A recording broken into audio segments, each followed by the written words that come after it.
Когда я только прилетел на Филиппины, мне казалось, что я наконец нашел какое-то идеальное место для жизни. Океан, пальмы, вечное лето, улыбчивые люди. После всей этой серости казалось, что жизнь наконец-то начинается. И в первые месяцы здесь реально было ощущение, будто ты постоянно находишься в отпуске. Даже самые обычные вещи казались чем-то новым. Еда, дороги, местные рынки. Но сейчас идет уже 4-й год моей жизни на Филиппинах. И за это время я понял одну вещь. Жизнь в другой стране вообще не про пальмы, не про океаны, а про то, как меняешься ты сам. Good morning.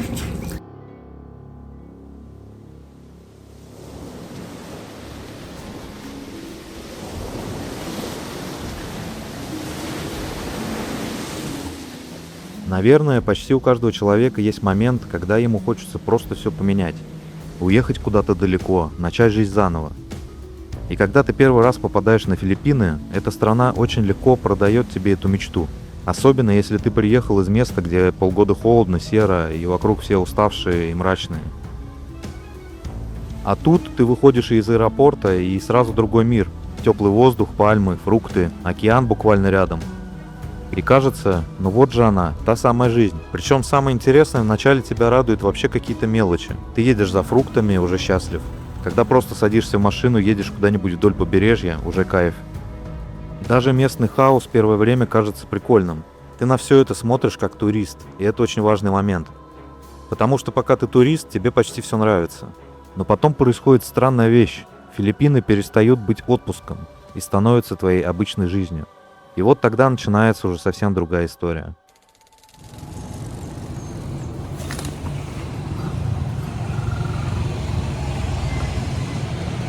Есть одна вещь, которую туристы почти никогда не понимают про Филиппины. Настоящие Филиппины начинаются не сразу. Первые месяцы ты живешь на эмоциях, но потом начинается обычная жизнь. И вот тут страна начинает раскрываться совсем по-другому. Отключение света, интернет, который живет своей жизнью, жара, от которой иногда просто плавится мозг, бесконечный шум, бюрократия, странное отношение ко времени. Когда тебе говорят «сейчас», это может означать все что угодно, вплоть до «никогда». И самое интересное, сначала тебя это жутко раздражает. Ты пытаешься все контролировать, пытаешься жить как привык. Но постепенно понимаешь, что Филиппинам вообще все равно на твои привычки, и либо ты подстраиваешься, либо постоянно бесишься. И знаете, что самое странное? Через какое-то время ты реально начинаешь меняться. Ты становишься спокойнее, начинаешь проще относиться к мелочам, меньше спешишь, меньше пытаешься контролировать вообще все. И в какой-то момент ловишь себя на мысли, что то, что раньше тебя выводило из себя, теперь уже кажется нормальным. И вот это, наверное, один из самых странных эффектов жизни в другой стране. Она как будто постепенно перепрошивает тебя. Медленно, почти незаметно, но очень сильно. Кстати, напишите в комментах, как думаете, человек вообще способен полностью привыкнуть к чужой стране? Или внутри ты все равно всегда останешься чужим? Мне кажется, одна из главных ошибок людей — пытаться представить Филиппины как какой-то идеальный тропический рай. Потому что эта страна вообще не про идеальность. Она очень хаотичная, очень странная, но иногда красивая аж до мурашек.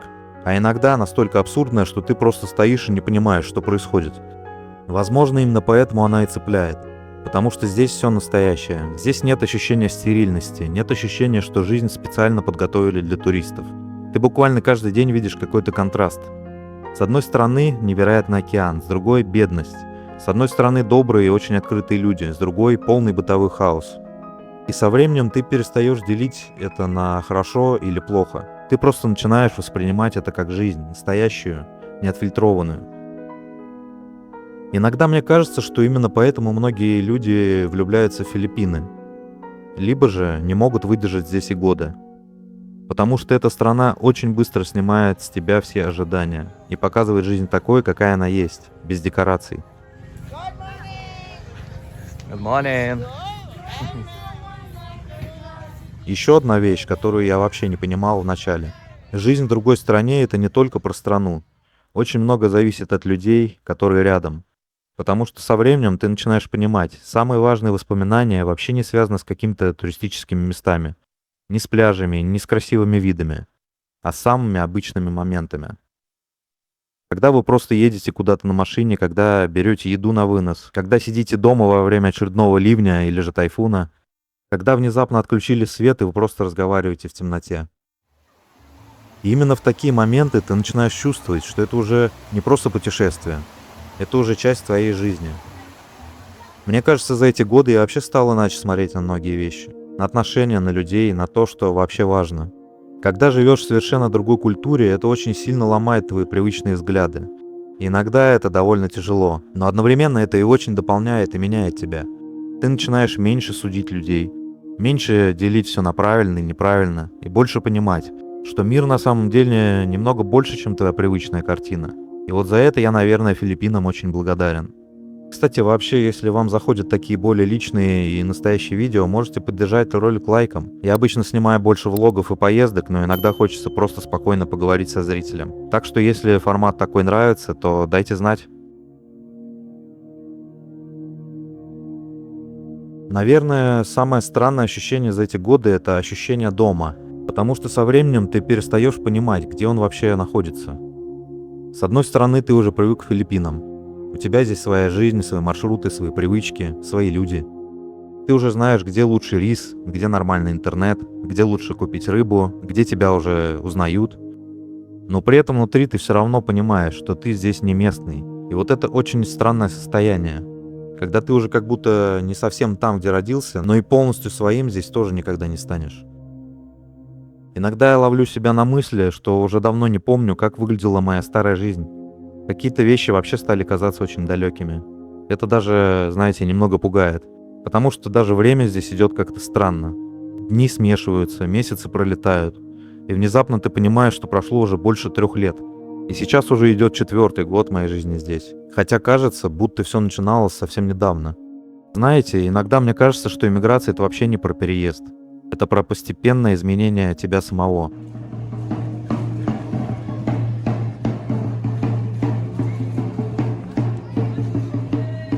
Если честно, я не могу сказать, что жизнь на Филиппинах сделала меня счастливым человеком 24/7. Конечно, нет. Здесь тоже бывают тяжелые дни. Бывает и одиночество, бывает усталость, бывает ощущение полной неопределенности.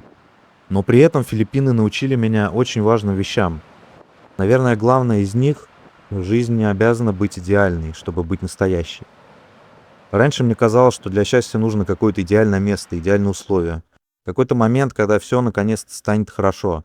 Но со временем понимаешь, жизнь вообще состоит не из каких-то огромных событий, а из маленьких моментов. Из обычных дней, из разговоров, из поездок, из дождя за окном, из случайных милых вечеров. И именно это потом остается в памяти. Не какие-то успешные успехи, а просто жизнь настоящая. И мне кажется, именно здесь я это понял сильнее всего. За эти годы здесь было очень много. Красивые моменты, очень странные, иногда тяжелые, иногда такие, которые я вообще никогда не забуду или не хочу вспоминать. И самое интересное, когда только переезжаешь в другую страну, тебе кажется, что постепенно мир изменится вокруг тебя. Но в итоге сильнее всего меняешься именно ты сам. Сейчас я уже не могу сказать, что воспринимаю Филиппины как какую-то экзотику. Это просто стало частью моей жизни. Очень странная, очень хаотичная, иногда безумно красивая, но уже родная по-своему. Знаете, я до сих пор не могу точно ответить, сделал ли этот переезд мою жизнь лучше. Но одно я знаю точно. После этих лет здесь я уже никогда не стану тем человеком, который был раньше, когда я только приехал. И, наверное, в этом и есть самая главная магия путешествий. Они меняют тебя намного сильнее, чем ты ожидал. Поделитесь в комментариях, смогли бы вы прожить несколько лет настолько далеко от дома?